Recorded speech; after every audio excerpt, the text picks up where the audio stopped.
going to move swiftly on to our next title, which I am a very, very avid fan of from the previous titles. Before this, I'm going to invite back our very special guest who we had on earlier, Filippo. Come back onto stage, sir. All the way from Nintendo of Europe. Hello, Filippo. Hey. So, Hello. Filippo, Hi. would you like to Hi, tell everybody everyone. at home what game are we going to be showcasing next? So we're going to show you a little bit of Paper Mario Color Splash. There we go. Any Paper Mario fans? Yes, indeed. Right, let's get straight to it, Filippo. Okay. Let's take a seat. Okay. Sorry I was late. Right, okay. We're going to get straight underway with this one. So, Paper Mario Color Splash, latest in the Paper Mario series. So, tell us a little bit just about the basic premise of this new title. We need the other feet. Basically, this is the first Paper Mario title on Wii U, the first Paper Mario in HD as well. And as you can see from the moment I start this level, it's the first Paper Mario in which the entire world is made out of paper, actually. In previous titles, there was a mix of more like classic 3D elements and paper. In this one, there's everything in the game world is made of We paper. can see the toad just flapping in the breeze there. Exactly, but also all the environment as well, no? So in this Paper Mario title, we find ourselves in Prism Island, which has been robbed of color by some evil shy guy with a straw that sucked the color away from the environment. As you can see, Oh, yes. yeah, there's like a white spot of color There you missing go. there. So this is Blue Bay Beach, and I mean, the main aspect about Paper Mario, apart from, of course, the great visuals, is the humor. This is a game that makes you laugh at every single sentence, basically. In fact, I would encourage everybody to read the text, and maybe Bowie and Nims can act some of the lines out. If you really want. We'll try. Do you want me to go for my best toad voice? Yeah, show us. No, my voice is too cracked. I can't do So it. anyway, in this level that we're playing, the Toads are preparing themselves for Ocean Fest, which is like a festival on the seaside. As this Toad says, they are totally pumped. They are totally pumped, dude. Little punt there. So, and this little guy is Yui, which is basically a bucket of paint, which is our companion through this game. Through this game, is an inhabitant of Prism Island, and he will guide us through the game and give us advices as well, and just comment on the situation. Okay. I guess toads will be toads. I missed the day when they were around the fountain. So yeah, my objective is to find, in this level, it would be to find a mini paint star, which gives back a bit of the color to the world. So here you see, so Paper Mario has his, of course, trusty jump attack, or jump. he can use his hammer, made of paper. Trampling poor toad. And now he also has a paint hammer. So you I see, see. on the upper left corner of the screen, you can see my paint reserves. And I can just splash paint, which looks really, really realistic, really wet and. It looks absolutely beautiful. Yeah. So if I just use it randomly, the color that appears is random. And if I, for example, try to use it here on this missing patch of color on the wall, you see it's blue. And giving back color to the world, you see my paint reserves decrease substantially. Like maybe I can. So, for example, here as well, and I can get something like coins in this case. I can replenish my paint reserves by hitting with my hammer color elements that are colored in the world. So, for example, this blue flower gives me some blue paint. These, oh yeah, if I turn over this red shell, I get some red paint. If I bang my hammer on this palm, some coconuts come down and give me some yellow, for example. I mean, you've Awesome. already bopped Toad on the head once, but if you were to bop him again, could you get the yellow back off him, or? No, I can just change the color. You can just change him into a blue toad. So, so one of the main mechanics is, of course, giving back colors to the world. Then battles are very interesting, I think, in Paper Mario Color Splash because we see basically that for the developer, every battle should be a puzzle. So here we see 3 Toads, and I can play cards that you can see on my gamepad. I don't know if we can see the gamepad there. But I have cards that I can play. Some of them are painted, some of them are not. At this point in the game, I can play 2 cards at a time. So potentially here, if I don't know what I'm doing, I could spend a lot of cards, and I could spend a lot of paint, because as you can see, when I place a card on the deck, you see the paint reserves are flashing, so I would need that much paint to paint this card. I can also use this card blank, but it will not be as effective. So if I use, for example, just one card, I will just use one jump, because everybody knows what happens when you jump on a Koopa shell when the Koopa is inside its shell. So because I know what I'm doing, I have to think about the battle as a puzzle, as I said. I just choose this card. Now the card is ready, and when I'm done painting, I can actually send it back into the main screen. If you can change the image. There we go, back to the main thing. So I send it back, and now with the right timing, so I press A once, twice, 3 times, 4 times. So you see, nice. With just one card, I solve this battle. If I use the hammer, for example, I might have killed the first Koopa, but then I would have to fight the other 2. And of for course, example. oh, I see. I get what you mean. Just very, very quickly, you picked up a different coloured piece of paint, and it created this kind of like handle for the hammer that got. There was a hammer made of cardboard that I picked up that did that. So when that gauge is full, I will increase my paint reserves. So I can increase the number of cards I can play, I can increase my paint reserves, so there is some character progression as I go through the game. So you can, again, once, as Filippo just said, use the cards without colour, but they just won't be as effective Exactly. if they are coloured. Maybe in that case, because the Koopa was inside its shell, I could have used it blank, but I didn't want to take any risk. So you can find the cards by fighting enemies, or by find them in question mark blocks, for example. Do they replenish after every single battle? Do you only have a set reserve, or when it's gone, is it gone forever? So the cards are gone when you use them, but while you are in battle, you can actually spend coins to buy new cards. So you will never ever run out of cards, basically. So I assume the rainbow paint would then just refill all of your 3 colours. Exactly. Nailed it. So that's a very acute observation, sir. I'm on the ball today. I'm on the ball. Something that the developer created when they made the game is that it's not just in the battles that there are puzzles. It's also in the environment. So if I talk to this toad here, there's a rumor that some legendary pirate captain hid this treasure. I see. Yeah, so he's looking for a treasure. He's been looking around for a hidden switch, but he cannot find it. He guesses it's just a legend. So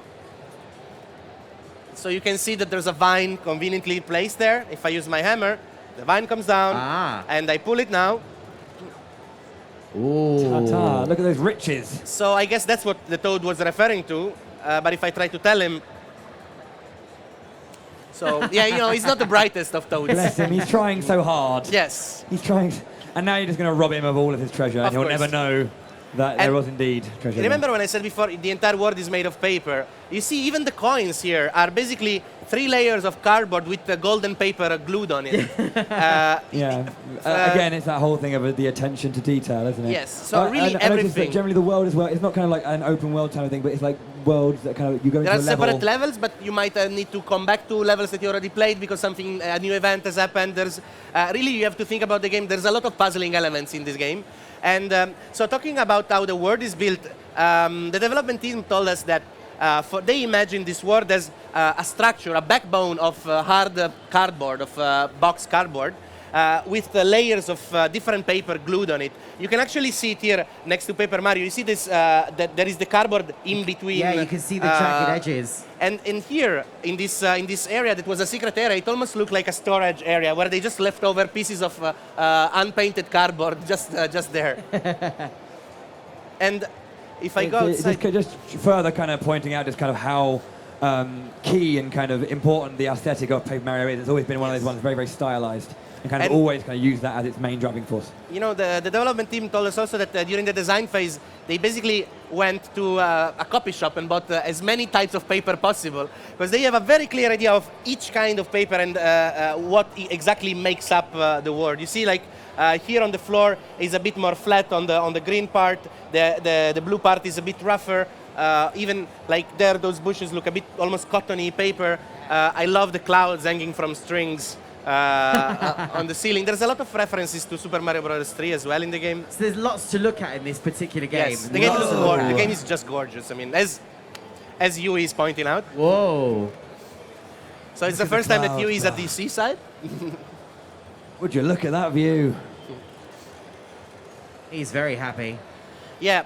So now he's actually saying it's just a flimsy piece of paper. Actually, it was made of metal before. We sort of squeezed the third dimension out of him at the beginning of the game. And you know, he's our companion. He will comment on everything that we see. And if I press up on the plus control pad, I can just call him, and he will comment on something. And you know, it's a system of hints that I can call up when I want, if I want to. I see. There seems to be a queue forming just down Yeah, there. there's a stack of paper toads. A No? stack of paper toads. So that's where the Ocean Fest would start. No paper cutting. Well played, well played. Hey! Oh, they're very angry. Back of the Yeah, line. I love the mean-faced toads, you know, like they're.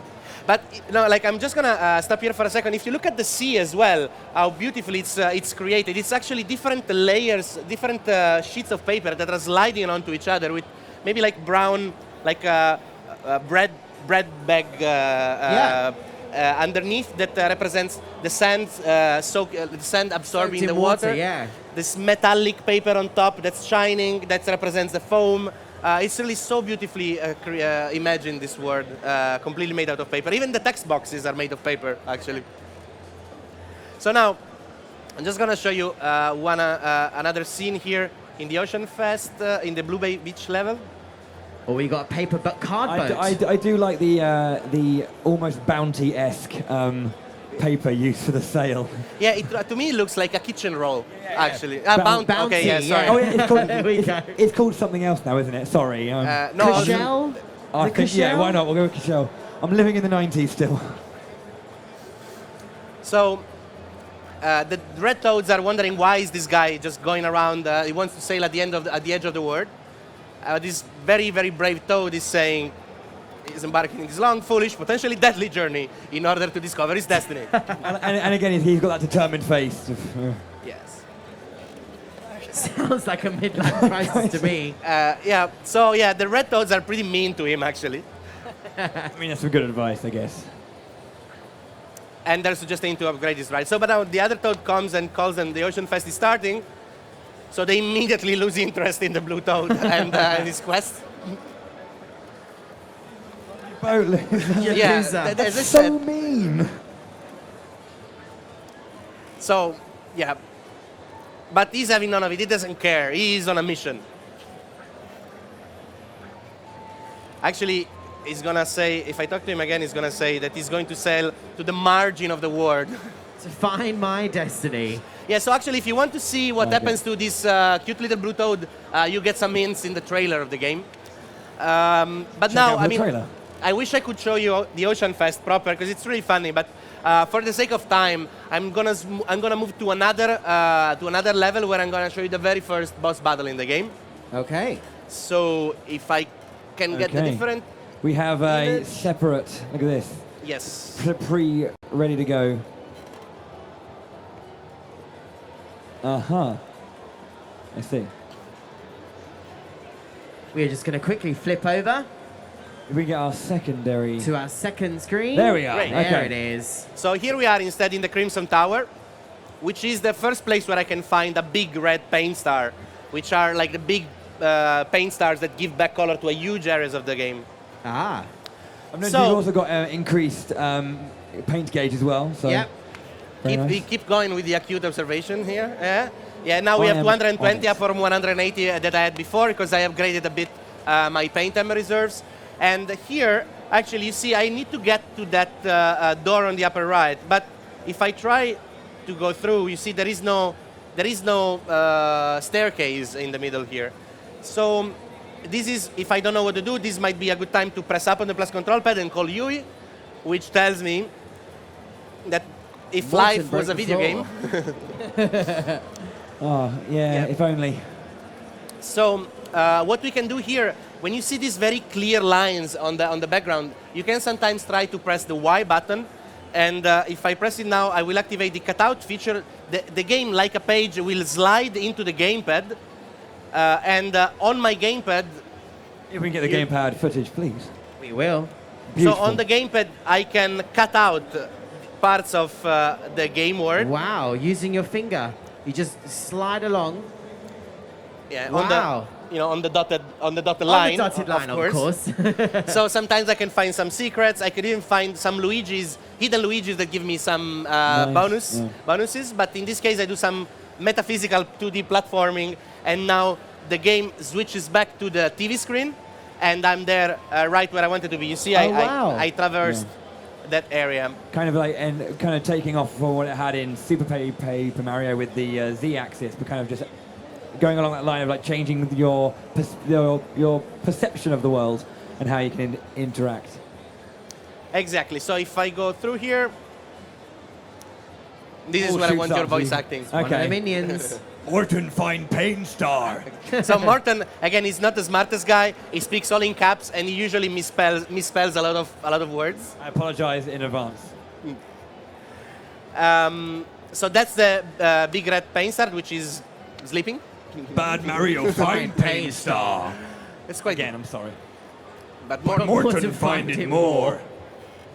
More Mortons. More tons. Morton crush Mario. Oh, Okay. so we're going So- into a battle with Exactly, more so- tons. And Morton strong. Morton more tons.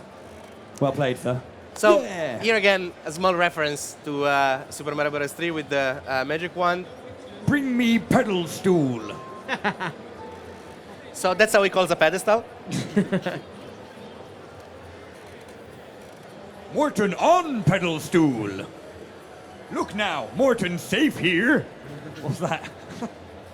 So actually, you see, I was saying before, every battle is a puzzle, and you can see that even more so during boss battles.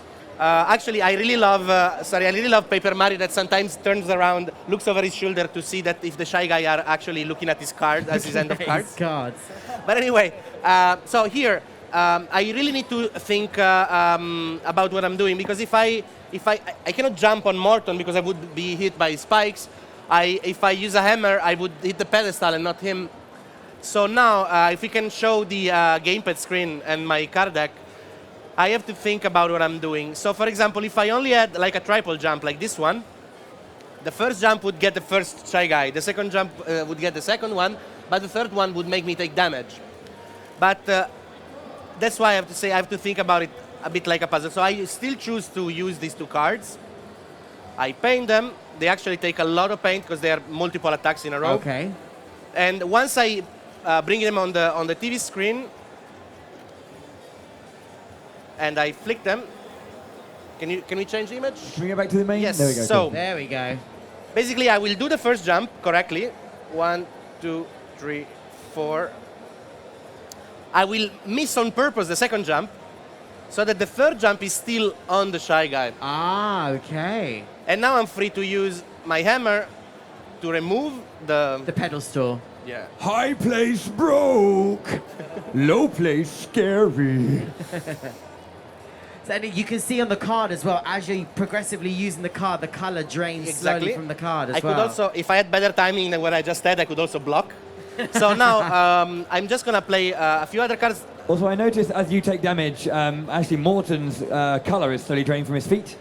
So I assume Yes, he's slowly going black and white. so you have the idea of how much Exactly. damage you're doing based on how colorful the enemy is. So now I have to try to deal as much damage as possible at this part, because otherwise he would summon his pedestal again and I would have to restart and potentially spending a lot of cards, a lot of paint. So now is really the moment to give it my all. I use a big jump. The big jump. Good. Nice. Very nice. So yeah, we see the color draining from the legs his up. feet has gone completely white. Oh. Getting excellent on the hammer is not that easy, actually, as you can see. So I hope I did enough damage. Good Good block. block. Good block. There is a kind of a And timing of element course, as well. I didn't. pedal stool. So this battle will be a bit longer than I thought, because I wasn't as effective in my timing.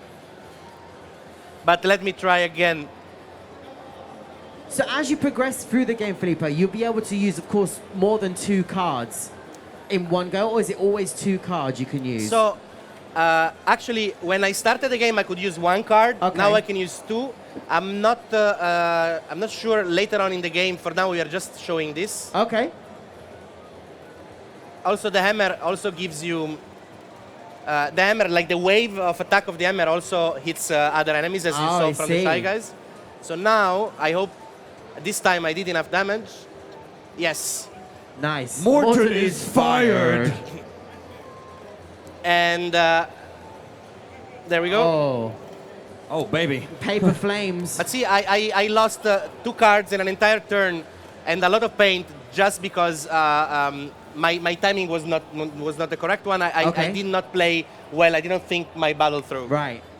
So now, as you can see, he looks a bit scary. Everything is on fire. So I'm going to use some restorative items. Okay. So a mushroom would heal me, while a green 1-up mushroom restores my paint reserves, Okay. because I'm going to need them. Hot, mallet. And even if I block here, Wow. you can see I get 48 out of 50 HP. It's looking dire. He's actually flailing, as you can see. The paper Mario is Yeah, actually he's floating. a bit. He has not a lot of HP, so he's a bit floppy. Let's Yes, say. Yeah. there you go. So now it's the moment for me to show you thing cards. Sometimes in the game world you find 3D objects that you squeeze and you transform into cards. And very often, if there is a level with a thing card in it, you need to collect the thing card to finish the level. So it's very hard to miss. It's impossible to miss, basically. And also, you should not be afraid of using them in the wrong point, because they always you can always find replicas everywhere in the world. So now, because we have Morton on fire, I'm going to use a fire extinguisher card, because well, it seems the appropriate thing to do. And you'll heal as well, I hope. And I'm healing, yes. Okay. So thing cards really show crazy scenes usually, like in this one. And also, they are the only ones that show scenes that are like they're not made of paper. You see, like I always think that Morton in this case is like in King Kong, the dame in danger. Right.